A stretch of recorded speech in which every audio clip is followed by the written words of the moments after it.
Class 12 के छात्र छात्राओं का हार्दिक अभिनंदन और स्वागत।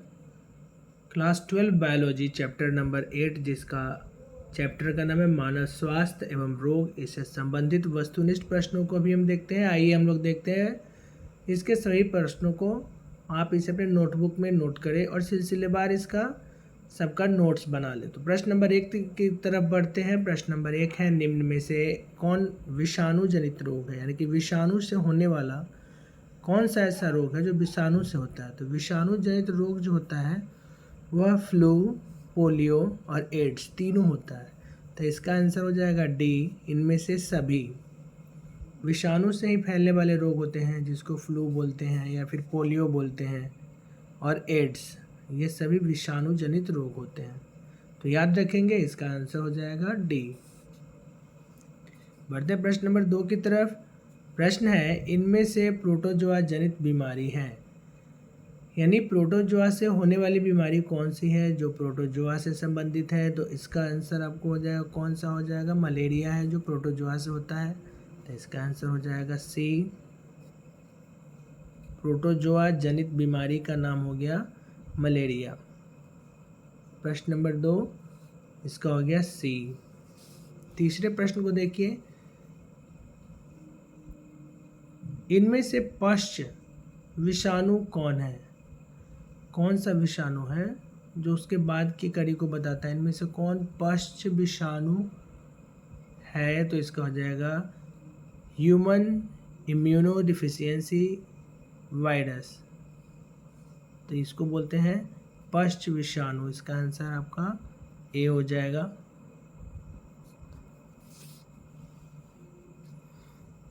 अगला प्रश्न देखिए, प्रश्न नंबर 4 में क्या है, एड्स का कारक HIV वायरस सर्वप्रथम किस कोशिका को नष्ट करता है। एड्स जो हो गया एक्वायर इम्यूनो डिफिशियंसी सिंड्रोम, इसका कारक जो हो गया HIV वायरस सर्वप्रथम किस कोशिका को नष्ट करता है। तो HIV वायरस जो होगा वो सबसे पहले जो कोशिका नष्ट करता है ना, उसको बोलते हैं हेल्पर T4 लिम्फोसाइट। इसका आंसर ए हो जाएगा कि हेल्पर T4 लिम्फोसाइट को। अगला प्रश्न देखिए, ओपियम से प्राप्त होने वाला मॉर्फिन है। ओपियम से कौन सा मॉर्फिन प्राप्त होता है। ओपियम से प्राप्त होने वाला मॉर्फिन का नाम क्या हो जाएगा। तो इसका आपका हो गया एल्केलॉइड। इसका बी आंसर हो जाएगा। इन सभी प्रश्नों को आप नोट करें और एक अच्छा खासा ऑब्जेक्टिव का एक आप सीक्वेंस में नोट्स तैयार कर लें। छठा प्रश्न देखते हैं, अव्यवस्थित चित्त, चिड़चिड़ापन, झगड़ालू प्रवृत्ति तथा अन्य व्यक्तियों से द्वेष बतलाता है। किसी व्यक्ति में अव्यवस्थित चित्त हो, यानी कि वह कंसंट्रेटेड ना हो, व्यक्ति में हमेशा कुछ ना कुछ चिड़चिड़ापन आता रहे, और झगड़ालू प्रवृत्ति का जो व्यक्ति होगा, ये सभी द्वेष किस चीज़ को, अन्य व्यक्तियों से क्या चीज़ का द्वेष बतलाएगा। ये सभी जो मौजूद होंगे ये पर्सनालिटी अनियमितता को बताएगा। इसका आंसर हो जाएगा डी, पर्सनालिटी अनियमितता। यही पर्सनालिटी अनियमितता के कारण अव्यवस्थित चित्त होगा, यानी मन शांत नहीं रहता है, चिड़चिड़ापन हो जाएगा और झगड़ालू प्रवृत्ति का इंसान हो जाएगा, जिसे वह अन्य व्यक्तियों से अलग हो जाएगा। तो ये द्वेष किस कारण से होगा। तो इसको बोलते हैं पर्सनालिटी अनियमितता से। अगले प्रश्न को देखिए, प्रश्न नंबर 7, कैंसर के इलाज के लिए निम्नलिखित में से कौन सा प्रचलित नहीं है, किसके द्वारा इसका इलाज नहीं किया जा सकता है। प्रश्न नंबर 7 कर रहा है कि इससे में किसके द्वारा इलाज नहीं किया जा सकता है। तो फिजियोथेरेपी जो होता है ना, यह इसके इलाज में काम नहीं करता है। तो इसका आंसर हो गया डी, फिजियोथेरेपी जो होता है वो शरीर में कहीं पे किसी ऑर्गन का एक्सरसाइज होता है, जबकि बाकी अन्य हो गया वह इसके इलाज के लिए प्रयुक्त होता है। कैंसरस इलाज के लिए बाकी सभी यूटिलाइज किया जाता है। अगले प्रश्न की तरफ बढ़ते हैं। प्रश्न नंबर 8 में देखिए, इनमें से कौन स्व प्रतिरक्षा रोग का उदाहरण है। स्व प्रतिरक्षा मतलब सेल्फ डिफेंस जो करता है, इसे इम्यून सिस्टम जिसको बोलते हैं, यानी कि कौन है जो स्व प्रतिरक्षा रोग का उदाहरण है। तो इसका आंसर हो जाएगा रूमेटॉयड अर्थराइटिस, जो खुद से अपना डिफेंस करता है, सुरक्षा करता है, तो इसका राइट आंसर बी हो गया, रूमेटॉयड अर्थराइटिस। प्रश्न नंबर 9 को देखिए, इनमें से कौन जीवाणु जनित रोग है, यानी कि जीवाणु से होने वाला रोग कौन सा है, इसके बारे में हम लोग जानेंगे। इनमें से कौन है जो जीवाणु जनित रोग है, तो इसका देखिएगा कि जीवाणु से उत्पन्न होने वाले रोग कुष्ठ रोग भी होते हैं, क्षय रोग भी होते हैं, हैजा भी होगा, तो इसका आंसर हो जाएगा डी, इनमें से सभी जो है वो जीवाणु जनित रोग हैं। अगले प्रश्न की तरफ बढ़ते हैं। प्रश्न नंबर 10 को देखिए, एड्स विषाणु के पास होता है, एड्स विषाणु के पास क्या होगा, तो प्रश्न नंबर 10 का जो हो गया, एड्स विषाणु के पास एकल श्रृंखला वाला आरएनए पाया जाता है, तो इसका आंसर सी हो जाएगा। The correct answer is C. 11 number प्रश्न को देखिए कि 11 नंबर में क्या कर रहा है, बी लिम्फोसाइट का निर्माण कहाँ होता है, बी लिम्फोसाइट्स का निर्माण किस जगह पर होता है, इसका आंसर आपका हो जाएगा अस्थि मज्जा यानी बोन मैरो में, इसका पहला हो जाएगा ए सही उत्तर है। तो इस तरह से बी लिम्फोसाइट्स का निर्माण अस्थि मज्जा में होता है। प्रश्न नंबर 12 की तरफ बढ़ते हैं कि मॉर्फिन प्राप्त होता है, मॉर्फिन किससे प्राप्त होगा, तो यह जो है ना पेपावर सोमनीफेरम से प्राप्त होता है, इसका आंसर सी हो जाएगा, इससे मॉर्फिन प्राप्त होता है, पेपावर सोमनीफेरम। अगला प्रश्न को देखिए, प्रश्न नंबर 13 में क्या करें, निम्न में से कौन यौन संचारित रोग है। बढ़ते हैं प्रश्न नंबर 13 की तरफ, जहाँ पर है कि निम्नलिखित में से कौन यौन संचारित रोग है, तो यौन संचारित रोग को बोलते हैं सिफिलिस, इसका आंसर डी हो जाएगा। The correct answer is D. प्रश्न नंबर 14 है, एड्स दिवस मनाया जाता है, एड्स दिवस जो होता है ना, प्रश्न नंबर 14 है, यह कब मनाया जाता है, तो एड्स दिवस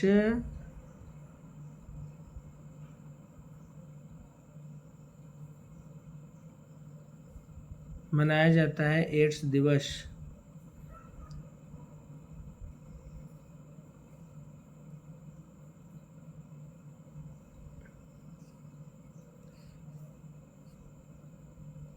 एड्स दिवस मनाया जाता है, तो यह किस तारीख को मनाया जाता है, तो इसका आंसर हो जाएगा 1 जून, यानी 14 का आंसर हो जाएगा सी। 15 नंबर प्रश्न की तरफ बढ़ते हैं, क्षय रोग का संक्रमण मुख्यतः होता है, क्षय रोग जो है ना, इसका संक्रमण किसके द्वारा होता है, तो इसका संक्रमण जो होता है ज़्यादातर क्षय रोग का यह जल के द्वारा होता है, तो इसका आंसर हो जाएगा बी, जल द्वारा। कैफीन, एम्फेटामिन एवं कोकीन है, यह क्या चीज़ है दोनों, तो उत्तेजक होता है, इसको बोलते हैं कैफीन जो होता है ना उत्तेजक है, और एंटीटोमिन और कोकीन जो हो गया ये उत्तेजक का कार्य करता है, तो इसका आंसर कौन सा हो जाएगा, डी हो जाएगा।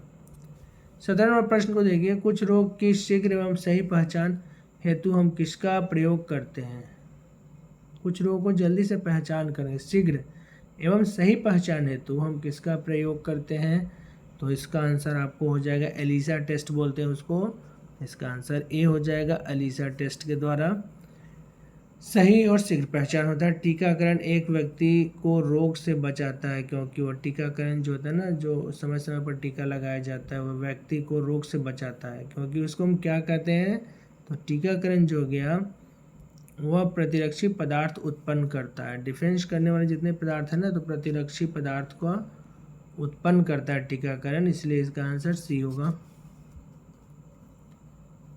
19 नंबर प्रश्न देखिए, एलएसडी प्राप्त होता है, एलएसडी यह कहाँ से प्राप्त होता है, तो इसका हो गया कवक से प्राप्त होगा, इसका आंसर ए है, एलएसडी कवक के द्वारा मिलता है।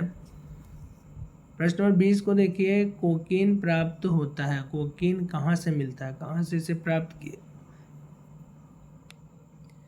किया जा सकता है, तो इसको हम इरिथ्रोजाइलॉन से प्राप्त करते हैं, तो इसका आंसर क्या हो जाएगा, बी हो जाएगा, इरिथ्रोजाइलॉन से कोकीन प्राप्त होता है।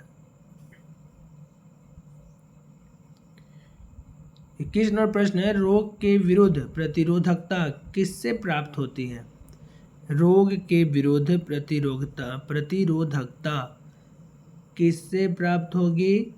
तो प्रतिरोधकता प्राप्त करने के लिए इम्यूनोग्लोब्यूलिन से प्राप्त होता है। तो इसका आंसर ए हो जाएगा, करेक्ट आंसर इसका ए है। अगला देखिए प्रश्न नंबर 22। कोला चाय एवं कोको में पाए जाने वाला उत्तेजक है। कोला हो गया, चाय एवं कोको में पाए जाने वाला उत्तेजक है। इस उत्तेजक को क्या कहते हैं? तो इसको हम लोग कहते हैं कैफीन। ये सब जो पाया जाता है उसे हम कैफीन कहते हैं। इसका आंसर डी हो जाएगा। 24 नंबर प्रश्न को देखिए। बाहरी कोशिकाओं को नष्ट करने का कार्य करता है। जो बाहरी कोशिकाएं होती है ना, उसको नष्ट करने का कार्य कौन करेगा? तो इसका आंसर आपको इम्यूनो IgM एंड IgG। इसका आंसर बी हो जाएगा, इम्यूनोग्लोबुलिन M और G। कैंसर किस कारण से होता है? यह 24 नंबर प्रश्न को आप देखिए कि इसका कारण क्या है। तो जीवाणु द्वारा होता है और ऑन्कोजीन्स के द्वारा होता है। ऑन्कोजीन्स और जीवाणु के द्वारा। इसका आंसर सी हो जाएगा। यह 24वां प्रश्न आपके सामने स्क्रीन पर है और इस तरह से आप सभी को 1 बाय 1 नोट करते चले। बढ़ते हैं अगले प्रश्न की तरफ।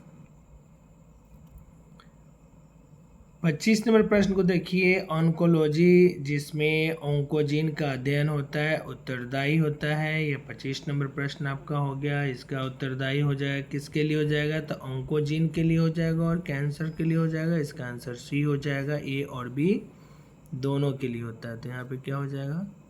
Answer C.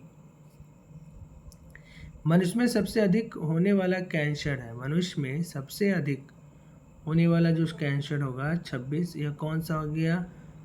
कार्सिनोमा। 26 का ये हो गया डी, कार्सिनोमा जो होगा सबसे अधिक होता है। अगला प्रश्न देखिए, प्रश्न नंबर 27। ट्रिपल एंटीजन टीका का उपयोग नहीं होता है। ट्रिपल एंटीजन, यह प्रश्न नंबर हो गया आपका 27 कि इसका टीकाकरण का जो हो गया उपयोग नहीं होता है टाइफाइड के लिए। तो इसका आंसर हो जाएगा सी, टाइफाइड के लिए नहीं होता है। 28वां प्रश्न क्या है कि प्रतिरक्षी पदार्थ बनते हैं। जो प्रतिरक्षा वाले पदार्थ होते हैं ना, वो किन चीज़ों से बना होता है? तो उनका तो प्लाज्मा कोशिकाओं द्वारा बना होता है। तो इसका आंसर कौन सा हो जाएगा? इसका आंसर बी हो जाएगा, प्लाज्मा कोशिकाओं द्वारा बना होता है। 29 नंबर प्रश्न देखिए। शिशुओं को माता से प्लेसेंटा एवं दूध द्वारा प्राप्त प्रतिरक्षा कहलाता है। शिशुओं को माता से प्लेसेंटा एवं दूध द्वारा प्राप्त प्रतिरक्षा कहलाता है। वो क्या कहलाता है? 29 नंबर क्वेश्चन देखिए क्या हो गया? चेस्ट प्रतिरक्षा। इसका हो जाएगा बी। 30 नंबर प्रश्न क्या हो जाएगा? सबसे बड़े आकार का इम्यूनोग्लोबुलिन है। सबसे बड़ा आकार का जो इम्यूनोग्लोबुलिन है वह कौन सा है? तो वह इम्यूनोग्लोबुलिन M। डी इसका आंसर हो जाएगा, इम्यूनोग्लोबुलिन M। वह औषधि जो केंद्रीय तंत्रिका तंत्र के कार्य को कम करता है, वह औषधि जो केंद्रीय तंत्रिका तंत्र के कार्य को कम करता है, उसे हम क्या कहेंगे? तो उसे हम कहेंगे अफीन। सी, अफीन हो गया। अगला प्रश्न देखिए। टी लिम्फोसाइट्स द्वारा उत्पन्न होता है। टी लिम्फोसाइट्स के द्वारा क्या उत्पन्न होगा? यह 32वां प्रश्न आपके सामने स्क्रीन पर है कि टी लिम्फोसाइट उत्पन्न होता है कहाँ पर? थाइमस से। तो इसका आंसर हो जाएगा ए, थाइमस से। 33 नंबर प्रश्न देखिए। एक प्रतिरक्षी अणु में उपस्थित होते हैं। एक प्रतिरक्षी अणु में उपस्थित होते हैं। यह 33वां प्रश्न आपके सामने आ गया। इसका उत्तर हो जाएगा 4 पॉलीपेप्टाइड श्रृंखला द्वारा। तो इसका आंसर आपका डी हो जाएगा। 34 नंबर देखिए। लाइसोजाइम उपस्थित होते हैं। लाइसोजाइम जो होगा ना वो कहाँ पे उपस्थित होगा, तो इसका हो जाएगा 34 नंबर प्रश्न हो गया, लाइसोजाइम उपस्थित होंगे गैस्ट्रिक एंजाइम में, इसका बी उत्तर है। 35 नंबर देखिए, विषाणु जो होते हैं ना वो एड्स विषाणु होता है, तो एड्स का जो विषाणु होता है वह क्या होता है, रेट्रो विषाणु। एड्स के विषाणु क्या बोलते हैं, रेट्रो विषाणु। इसका आंसर टी हो जाएगा, मलेरिया होता है। 36 नंबर प्रश्न है कि मलेरिया क्या होता है, प्लाज्मोडियम द्वारा होता है। प्लाज्मोडियम वाइवेक्स काटने से मलेरिया होता है, तो इसको बोलते हैं, सी हो गया, मलेरिया जो होता है प्लाज्मोडियम द्वारा होता है ना, तो इसका आंसर सी हो जाएगा।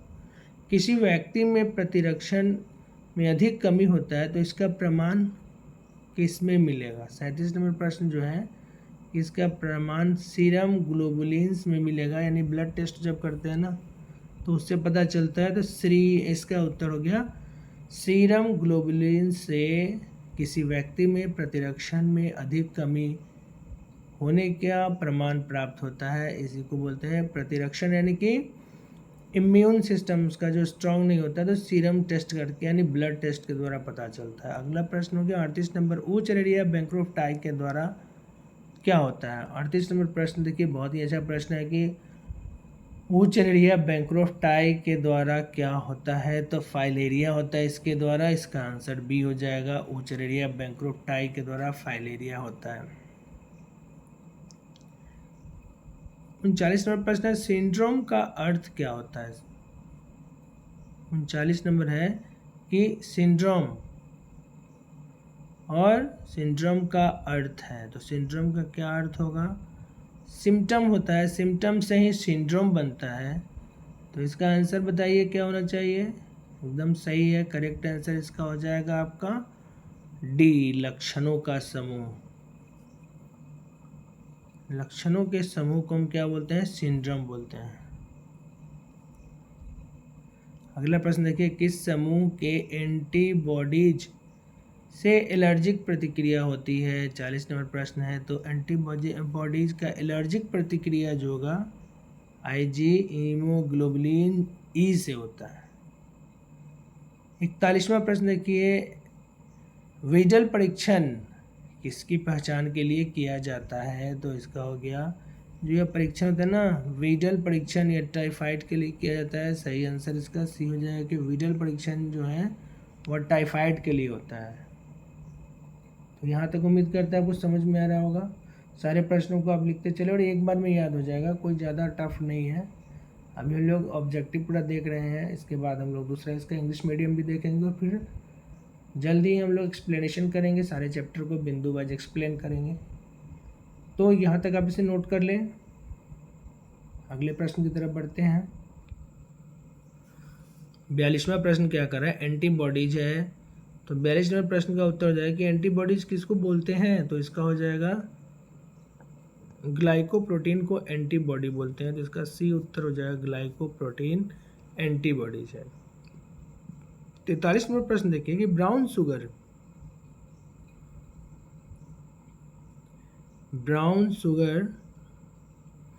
है, इसको हम बोलते हैं मेथिड्रिन, क्या बोलेंगे, मेथिड्रिन बोलेंगे, तो इसका उत्तर सही कौन सा हो जाएगा, डी हो जाएगा। दिख रहा है आपको स्क्रीन पर कि ब्राउन शुगर बोलेंगे मेथिड्रिन को। अगला प्रश्न देखिए, किसी व्यक्ति में प्रतिरक्षण में अधिक कमी हो तो इसके प्रमाण किस में देखेंगे। तो अभी हम पढ़े पीछे भी इसका हम लोग क्वेश्चन किए थे कि प्रतिरक्षण में यदि कमी होगा तो सीरम ब्लड टेस्ट करेंगे। रिपीट क्वेश्चन है यह कि किसी व्यक्ति में प्रतिरक्षण में अधिक कमी हो तो इसका प्रमाण किस में देखेंगे, तो 44 नंबर प्रश्न का उत्तर क्या हो जाएगा, तो इसका हो जाएगा डी, सीरम के द्वारा देखेंगे। सीरम ग्लोबुलिन्स में यह पाया जाता है, तो इसका आंसर हो गया आपका डी। 45 नंबर प्रश्न को देखिए कि निम्नलिखित में से कौन सा टीका है जो 1.5 महीना में, 2.5 महीना में और 3.5 महीना में दिया जाता है। वह टीका कौन सा है कि शिशु को रोग से सुरक्षा करने के लिए एक स्पेशल समय के अंतराल में दिया जाता है। 1.5 महीना, 2.5 महीना और 3.5 माह में जो दिया जाएगा उस टीकाकरण का नाम क्या हो जाएगा? तो डीपीटी, HIV और पोलियो, यानी कि इसका आंसर कौन सा हो जाएगा? ए हो जाएगा। डीपीटी हो गया, HIV और पोलियो का टीका जो हो गया वह 1, 2.5 और 3.5 महीना में, 1.5 माह में, 2.5 महीना में और 3.5 महीना में दिया जाता है। प्रश्न नंबर 46 को देखिए। ड्रग जो तंत्रिका तंत्र को उद्दीपित करता है और व्यक्ति की सजगता एवं सक्रियता को बढ़ाता है। क्या प्रश्न कर रहा है? ड्रग जो तंत्रिका तंत्र को उद्दीपित करता है तथा व्यक्ति की सजगता एवं सक्रियता को बढ़ाता है। यह 46 नंबर का क्वेश्चन है, उसे कहते हैं एंटीम्यूलेंट। इसका उत्तर हो गया आपका सी, एस्टीम्यूलेंट कहते हैं इसको। क्या बोलेंगे? एस्टीम्यूलेंट। 47वें प्रश्न को देखिए। इल्जर्सन्स क्या होता है? 47वें प्रश्न का उत्तर हो गया कि क्या इसको क्या कहेंगे? तो असंक्रामक होते हैं और IgE के श्रवण को बढ़ाता है। तो इसका आंसर कौन सा हो जाएगा? तो बी आंसर हो जाएगा कि यह असंक्रामक होता है और इम्यूनोग्लोबुलिन E के श्रवण को बढ़ाता है। 48वां प्रश्न देखिए। निष्क्रिय प्रतिरक्षा को प्राप्त किया जा सकता है निवेशित करके क्या चीज में? 48वां प्रश्न जो हो गया आपका, इसका आंसर कौन सा हो जाएगा? इसका हो जाएगा ए, एंटीबॉडीज। निष्क्रिय प्रतिरक्षा को प्राप्त किया जा सकता है निवेशित करके, तो एंटीबॉडीज के द्वारा। 49वां प्रश्न को देखिए। पॉपी के पौधे के किस भाग में से अफीम प्राप्त किया था? पॉपी के पौधा से न किस भाग से अफीम प्राप्त किया जाता है? तो इसका क्या हो जाएगा? कौन सा भाग उसका इस्तेमाल किया जाएगा? तो कच्चे संपुटों का लेटेक्स इसका पहला हो जाएगा।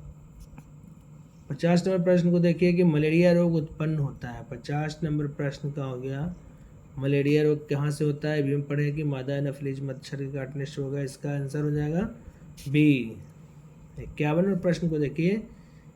BCG का टीका किस रोग के प्रतिरक्षात्मक उपाय के लिए दिया जाता है? BCG का टीका जो होता है ना, कौन से रोग के लिए?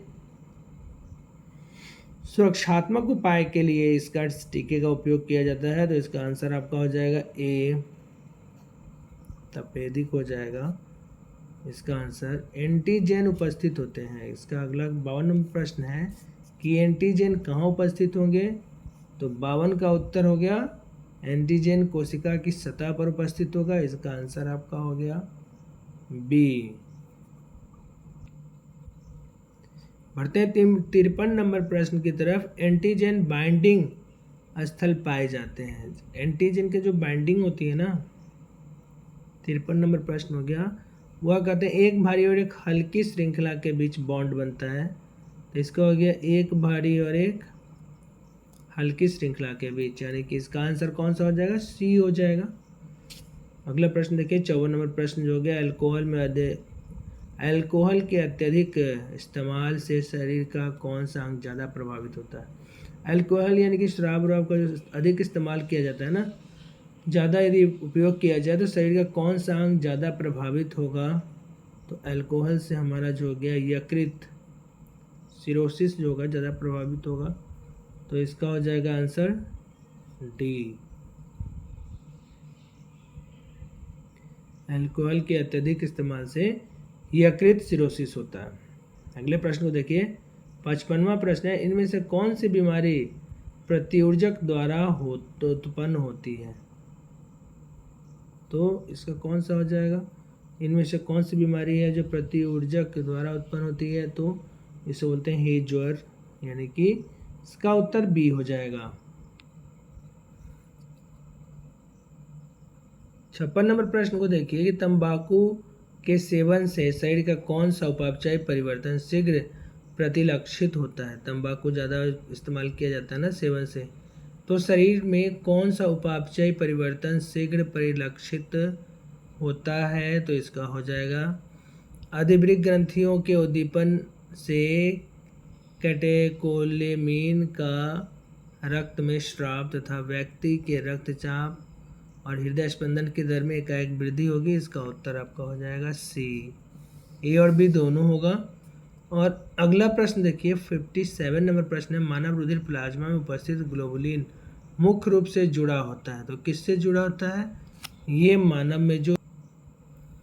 मानव रुधिर प्लाज्मा में उपस्थित ग्लोब्यूलिन मुख्य रूप से जुड़ा होता है। किससे जुड़ा होगा? तो 57 नंबर प्रश्न का हो जाएगा ए, शरीर की रक्षात्मक क्रियाविधि से यह जुड़ा होता है। मानव रुधिर प्लाज्मा में उपस्थित ग्लोबुलिन मुख्य रूप से शरीर की रक्षात्मक क्रिया द्वारा जुड़ा होता है। तो यहाँ तक हम लोगों ने चैप्टर 8 का मानव स्वास्थ्य एवं रोग से संबंधित 57 प्रश्नों को देखें। इन सभी प्रश्नों को आप लोग बिंदुवार राइट डाउन कर ले, एक नोट्स बना ले। मानव स्वास्थ्य एवं रोग क्लास 12 बायोलॉजी का चैप्टर नंबर 8 है, जिससे हम लोग महत्वपूर्ण प्रश्नों को देखें। यहाँ पर ऑब्जेक्टिव क्वेश्चन को आप लोग इन सभी क्वेश्चन को बिंदुवार देख ले और इनको अपने नोट्स बुक पर नोट कर ले। अगले चैप्टर में फिर हम लोग नेक्स्ट वीडियो में देखते हैं अगला चैप्टर, कुछ ऑब्जेक्टिव क्वेश्चन। जल्दी से पहले हम लोग ऑब्जेक्टिव कंप्लीट करते हैं, फिर हम लोग आएंगे इसके क्वेश्चन आंसर पे और डिस्क्रिप्टिव सारी बिंदुओं को लेकर आपके सामने उपस्थित रहेंगे। इसके साथ ही हम इसका इंग्लिश वर्जन भी चेंज में हम देखेंगे, जहाँ पर हमें नीट या कोई और एग्ज़ाम, जितने भी कॉम्पिटिटिव एग्जामिनेशंस हो गए वह भी हमारे लिए फ़ायदेमंद हो। इन सभी पहलुओं पर विशेष ध्यान देते हुए आपके लिए अलग अलग वीडियो उपलब्ध कराया जाएगा। इन्हीं शुभकामनाओं के साथ आप हमेशा स्वस्थ रहिए और अपना बहुत ज़्यादा ध्यान रखिए। हमें दीजिए इजाज़त। वीडियो को लाइक, सब्सक्राइब और शेयर करना ना भूलें। धन्यवाद, थैंक यू। जय हिंद, जय भारत, नमस्कार।